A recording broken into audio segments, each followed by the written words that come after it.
ओम शांति। 20 जुलाई 2023 बाबा के महावाक्य। मीठे बच्चे, शिव बाबा का चित्र एक कोठरी में रख दो।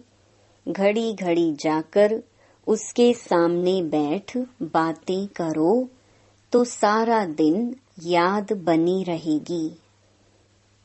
प्रश्न: नया और अनोखा प्यार कौन सा है जिसकी अनुभूति केवल संगम पर ही होती है?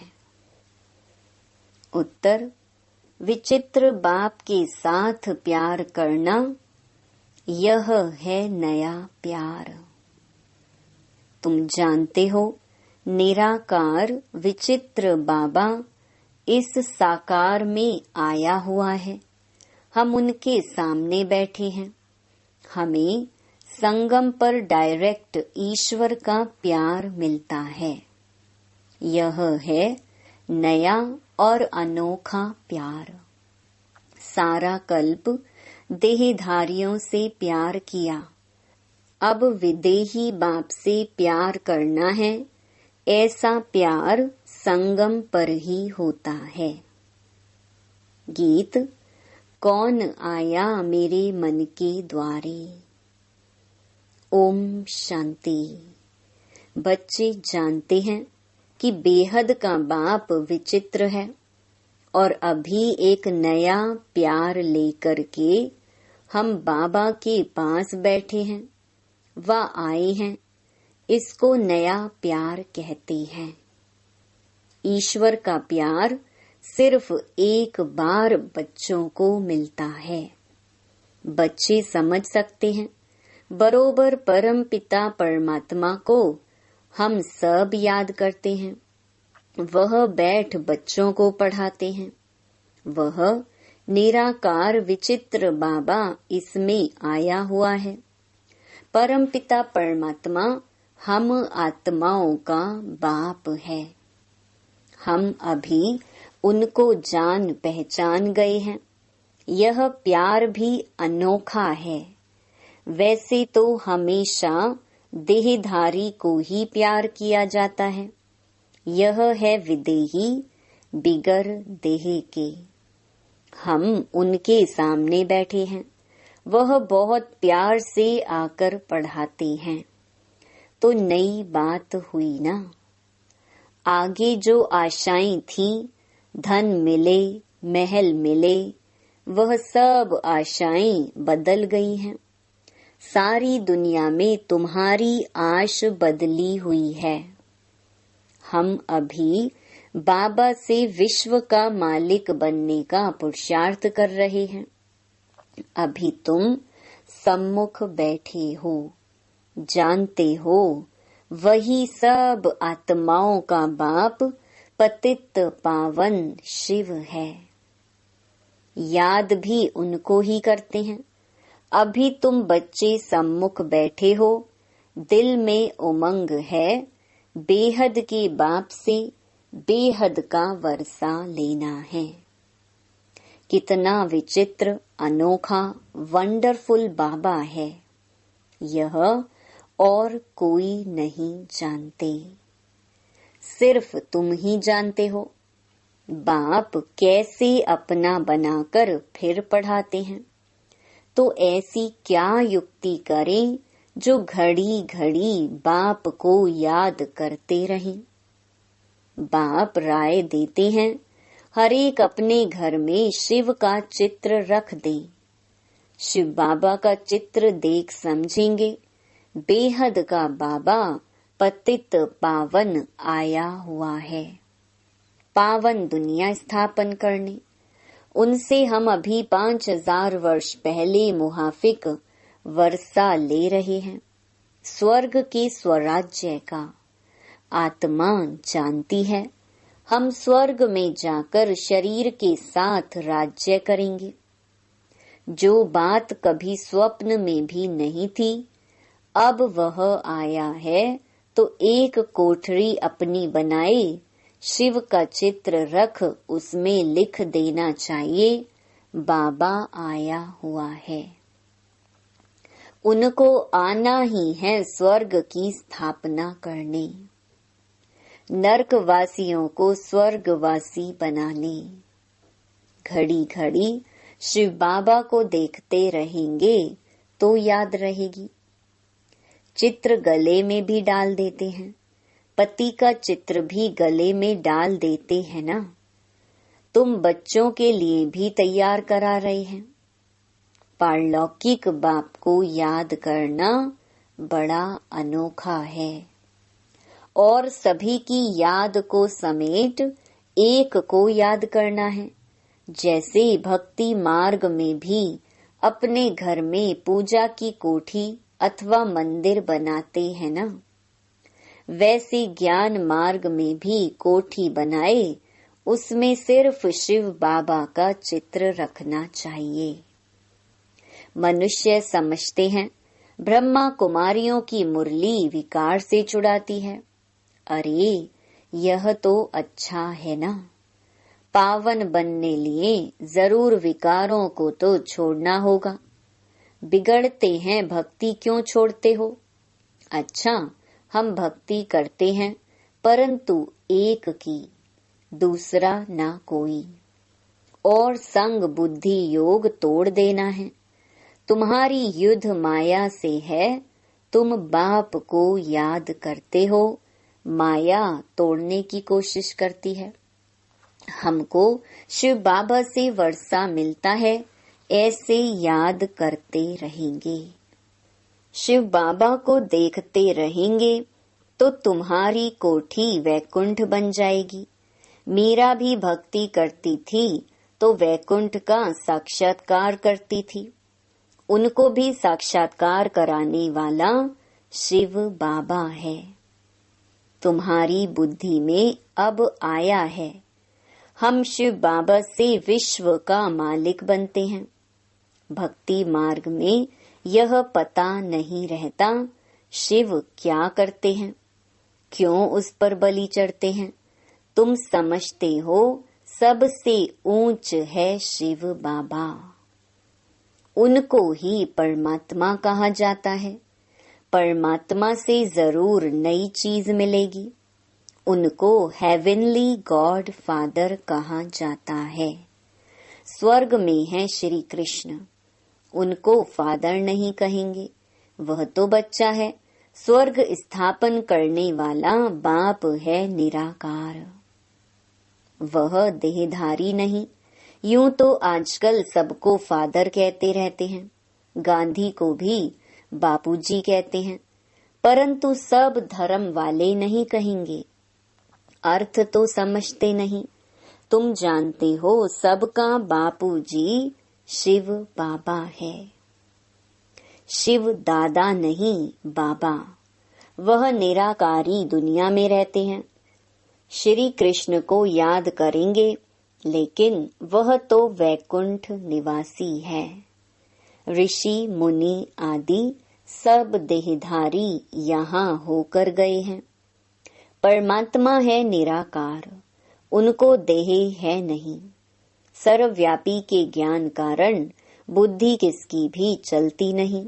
बाप आकर बुद्धि का ताला खोलते हैं। यहाँ है नई बात। और सत्संग में ऐसे नहीं समझते हैं कि शिव बाबा नॉलेज दे रहे हैं। वहाँ तो सब देहधारी बैठे हुए हैं। तुमको निश्चय है हम निराकार बाप से सुन रहे हैं। निराकार जरूर जब साकार में आए तब तो पहचान दे। कल्प कल्प बाप आते हैं, आकर मालिक बनाते हैं। फिर भी माया कितना हैरान करती है, विघ्न डालती है। रुद्र ज्ञान यज्ञ में असुरों के विघ्न पड़ते हैं। देह अभिमान आने से ही विघ्न पड़ते हैं। बाबा कहते हैं अपने को अशरीरी समझो। हम तो बाबा के बने हैं, बाबा वापस लेने आए हैं। यह शरीर छोड़ अब वापस जाना है। अपने से बातें करो। सूक्ष्म देहधारी व स्थूल देहधारी सबकी याद छोड़नी है। पक्का पक्का निश्चय करना है, हम आत्माएं परम धाम से आई हैं, वहां के हम रहने वाले हैं। सतयुग में इतने जन्म राजाई की, 84 जन्म लिए, अब नाटक पूरा होता है, वापस जाना है। घर में कोई हंगामा हो तो कोठरी में शिव का चित्र रख दो। ब्राह्मण लोग स्त्रियों को कहते हैं कि शिव की पूजा नहीं करनी है, परंतु शिव बाबा तो आते ही हैं माताओं के लिए। शिव के ऊपर तो बहुत जाकर लोटियां चढ़ाते हैं। पुजारी लोग खुश होते हैं क्योंकि माताएं सबसे जास्ती पैसे रखती हैं। भक्ति की सच्ची भावना अबलाओं माताओं में रहती है। पुरुष तो जैसे खग्गे हैं, घड़ी घड़ी बाहर निकल जाते हैं। बुद्धि योग बहुत भटकता है, पत्नी का पति तरफ बहुत मोह जाता है। तुम बच्चे समझते हो यह दुख धाम है। अब सुख धाम स्थापन करने वाला बाबा आया हुआ है। युक्तियां रचनी हैं, हम बाप को कैसे याद करें। उनको इन आँखों से नहीं देखा जाता। यह आत्मा कहती है हमारा शिव बाबा बाप है। शिव का चित्र देखने से बड़ी खुशी होगी। तुम बच्चों का योग भी अव्यभिचारी चाहिए। शिव का चित्र रख घड़ी घड़ी याद करते रहो। बाबा ने अपना मिसाल बताया था। लक्ष्मी नारायण के चित्र से हमारा कितना प्यार था। फिर एक दिन ख्याल आया लक्ष्मी दासी बन पांव दबा रही है, ऐसे तो ठीक नहीं है। तो आर्टिस्ट को कहा इससे लक्ष्मी को तो मुक्त कर दो। बाकी नारायण का चित्र पॉकेट में पड़ा रहता था, एक पॉकेट में, एक मुरादी के बॉक्स में। घड़ी घड़ी चित्र देखता रहता था जैसे मस्त, परंतु गुप्त करता था, कोई देखे नहीं, नहीं तो कहेंगे यह क्या करता है। पहले श्री कृष्ण से प्यार था, फिर उनको छोड़ विष्णु से हो गया। जैसे भक्ति नौधा होती है, वैसे यह याद भी नौधा होनी चाहिए। इससे प्राप्ति बहुत भारी है। उनसे तो कुछ नहीं, अल्पकाल के लिए थोड़ा सुख मिलता है, फिर दूसरे जन्म में मेहनत करनी पड़े। भक्ति में, धंधे आदि में मेहनत लगती है। कमाओ तब खाओ। बाबा तुमको इस एक जन्म में इतनी मेहनत कराते हैं जो 21 जन्म प्रारब्ध भोगते रहेंगे। कुछ मेहनत करने की दरकार नहीं रहेगी। 21 जन्म सदा सुखी रहेंगे। तो ऐसा बाप जो पुरुषार्थ करना सिखलाते हैं, उनको तो याद करना चाहिए ना। कहते हैं श्वासों श्वास याद करो। गुरु लोग अपने शिष्यों को कहते हैं माला फेरो, राम राम करते रहो। बस राम राम जपते जपते रोमांच खड़े हो जाते हैं।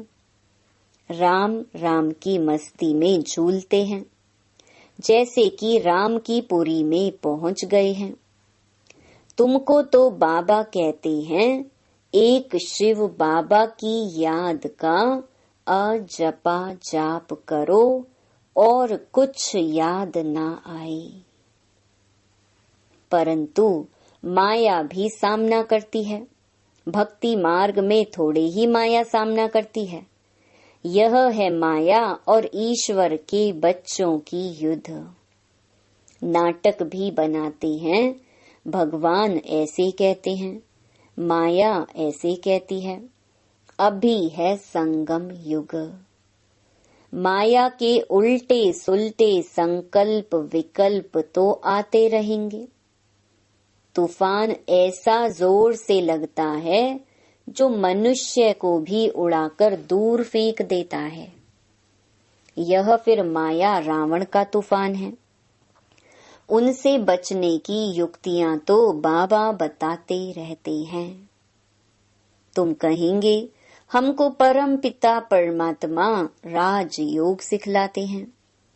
तुमसे कोई पूछे तुमको यह संन्यास किसने कराया, गुरु कौन है, बोलो परम पिता परमात्मा। ऐसा कोई नहीं होगा जिसको भगवान आकर संन्यास कराए। वह सब मनुष्य मनुष्य को कराते हैं। यहाँ बाप आकर कहते हैं देह सहित जो भी संबंध हैं उनको छोड़ो। इस पुरानी दुनिया का त्याग कर नई दुनिया को याद करो। सन्यासी ऐसे थोड़े ही कहेंगे। अब तो प्रैक्टिकल में पुरानी दुनिया का विनाश होना है, इसलिए सबका बुद्धि से त्याग कर एक बाप से बुद्धि लगानी है। तुम सगाई करते हो ना, देहधारी को याद किया तो सगाई कच्ची हो जाएगी। सर्व धर्मानी परित्यज्य, मैं फलाना हूँ, यह हूँ, वह सब छोड़ अपने को आत्मा समझो। 84 जन्मों को तो तुम जान गए हो। अब खुशी से वापस जाते हैं। ताली बजानी चाहिए। हम आत्माएं एक शरीर छोड़ दूसरा लेती हैं। अपने को देही समझना है। हम आत्मा पहले पहले गोरी थी, फिर 84 जन्म लिए। अब वापस जाकर के फिर आए स्वर्ग में राज्य करेंगे। यह स्वदर्शन चक्र फिराना कितना सहज है। शिव का चित्र तो पॉकेट में पड़ा रहे। बाबा आप आए हो, कितने मीठे हो, हमारे बाबा हो ना। ऐसी ऐसी बातें करनी चाहिए। श्री कृष्ण के साथ भक्ति मार्ग में ऐसी बातें करते थे ना। शिव का फर्स्ट क्लास लॉकेट सोने चांदी का बनाएंगे। गरीबों को सोने का, साहूकारों को चांदी का देंगे। यह माताएं बड़ी मीठी हैं। गांव वालों में भाव अच्छा रहता है। साधारण बच्चों को देख बाबा भी खुश होते हैं। श्री कृष्ण को गांवड़े का छोरा कहते हैं ना। श्री कृष्ण तो गांवड़े का छोरा बन ना सके, वह तो स्वर्ग का मालिक है। इनकी और श्री कृष्ण की बातें मिक्स कर दी हैं। गांवड़े का पूरा अनुभव इनको है, तो शिव बाबा व श्री कृष्ण गांवड़े का छोरा बन ना सके। हाँ, यह दादा छोटेपन में था, पला ही गांवड़े में हूँ, तो इस साधारण तन में फिर बाप ने आकर प्रवेश किया है। बाबा ने मुख्य बात समझाई है कि सारा मदार है याद पर। याद कभी भूलनी नहीं चाहिए। लौकिक बच्चा थोड़े ही कभी कहेगा मैं बाप को भूल जाता हूँ। सजनी कभी साजन को भूल जाती है क्या? इम्पॉसिबल है। यह है तुम बच्चों के लिए मेहनत। निरंतर याद के अभ्यास से ही विकर्म विनाश होंगे, नहीं तो फिर सजा खानी पड़ेगी। विजय माला में आ नहीं सकेंगे।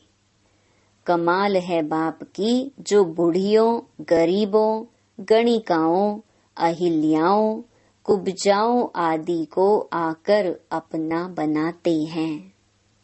यूं तो कोई चित्र की दरकार नहीं है, परंतु माया भुला देती है, इसलिए चित्र रखा जाता है। बुद्धि में रहना चाहिए हम जाते हैं बाबा के पास। रास्ता देख लिया है मुक्ति, जीवन मुक्ति का, और कोई पंडा होता ही नहीं है। इनको इंद्रप्रस्थ भी कहते हैं। कोई पतित आकर छिप करके बैठेगा तो पत्थर बुद्धि बन जाएगा। बाबा तो अंतर्यामी है ना। यह बाबा ब्रह्मा बाहरयामी है। उस बाबा को झट मालूम पड़ जाता है पतित छिपा हुआ बैठा है। तो जिसने ऐसे पतित को लाया उनको और जो पतित आकर बैठा होगा उन दोनों को सजा मिलेगी। इसलिए कभी भी पतित को नहीं लाना चाहिए।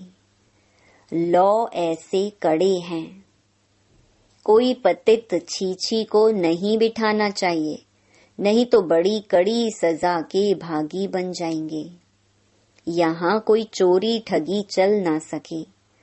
पाप और पुण्य का हिसाब किताब धर्मराज के पास रहता है ना। अच्छा, मीठे मीठे सिक्की लधे बच्चों प्रति माता पिता बाप दादा का याद प्यार और गुड मॉर्निंग। रूहानी बाप की रूहानी बच्चों को नमस्ते। धारणा के लिए मुख्य सार। पहला, सभी की याद को समेट बुद्धि योग सभी से तोड़ एक बाप की याद में रहना है। शिव बाबा की कोठी बनाए उनकी अव्यभिचारी याद में बैठना है। दूसरा, अपने आप से मीठी मीठी बातें करनी है।